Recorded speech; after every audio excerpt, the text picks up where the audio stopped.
Ribbon, before we begin this heart-touching story, don't forget to subscribe, like, share, and comment, because stories like these remind us that kindness still exists in this world. Ribbon. The wind was cold that night, and the neon lights of the toy store reflected in the tear-filled eyes of a little girl pressing her hands against the glass. Inside, a shelf full of Barbie dolls shimmered under the soft lights, pink dresses, golden hair, perfect smiles. Outside, her mother stood silently, clutching an empty wallet and a heart full of pain. "I'm sorry, sweetie," she whispered, her voice trembling. "I can't afford a Barbie for your birthday." The little girl didn't say a word. She just looked up at her mother, smiled softly, and said, "That's okay, Mama. Maybe next year." What neither of them knew, was that someone inside the store, someone powerful, someone broken in his own way, had heard every single word. And that single whisper was about to change all their lives forever. It had been a long day for Sarah, a single mom working 2 jobs.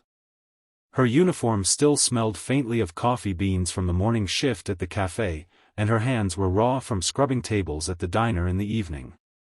Every night, she came home exhausted, but seeing her little girl, Lila, running toward her with open arms made every drop of pain worth it. Tomorrow was Lila's birthday. She'd been talking for weeks about the Barbie with the pink car. Sarah had smiled, pretending it was possible. But the truth was harsh: her rent was due, her electricity bill was pending, and she barely had enough money to buy a small cake. That evening, after her shift, she took Lila to the toy store, not to buy, but just to look. She wanted her daughter to dream, even if she couldn't make that dream real. As Sarah watched Lila's eyes sparkle, her own heart broke quietly. She knew she had to say it, the truth she'd been avoiding. "I can't afford a Barbie for your birthday," she whispered, her voice cracking. And that's when he looked up. Ethan Cole, the CEO of the very company that owned the chain of toy stores, had come in unannounced that night to check on customer service. He was dressed simply, no suit, no bodyguards, just a lonely man in a world built on success. He had everything money could buy, but nothing that truly mattered anymore. Not since his own daughter had passed away 3 years ago. When he heard Sarah's words, something deep inside him stirred. The tone, the heartbreak, the love. It reminded him of his late wife's voice, the same tremor of pain she had when their child was gone. He watched Sarah gently take Lila's hand and walk out of the store, tired, defeated, but still trying to smile for her daughter. He couldn't let that moment pass.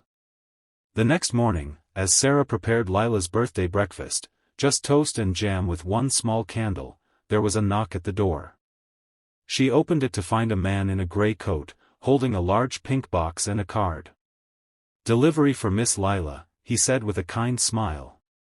Sarah froze. "There must be some mistake," she murmured. But before she could say more, Lila ran forward and gasped.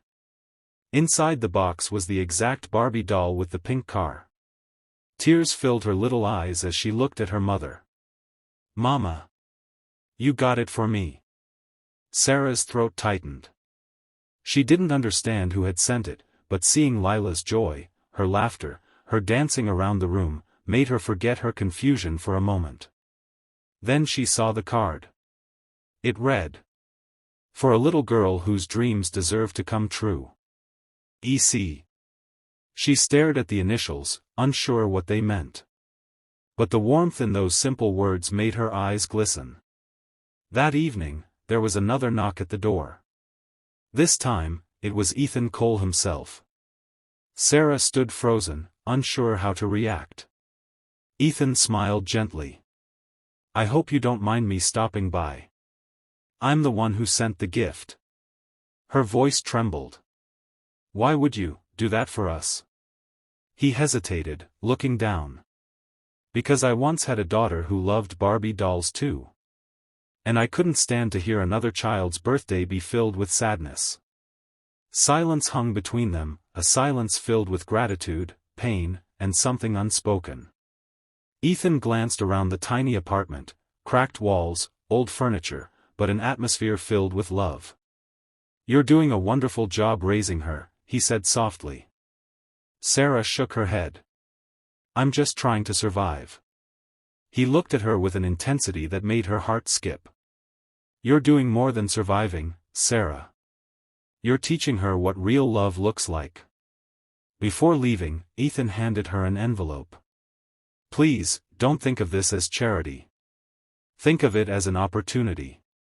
Inside was a job offer, a position at one of his company's offices, with decent pay, healthcare, and a flexible schedule. Sarah couldn't believe her eyes. "Why me?" she whispered. He smiled.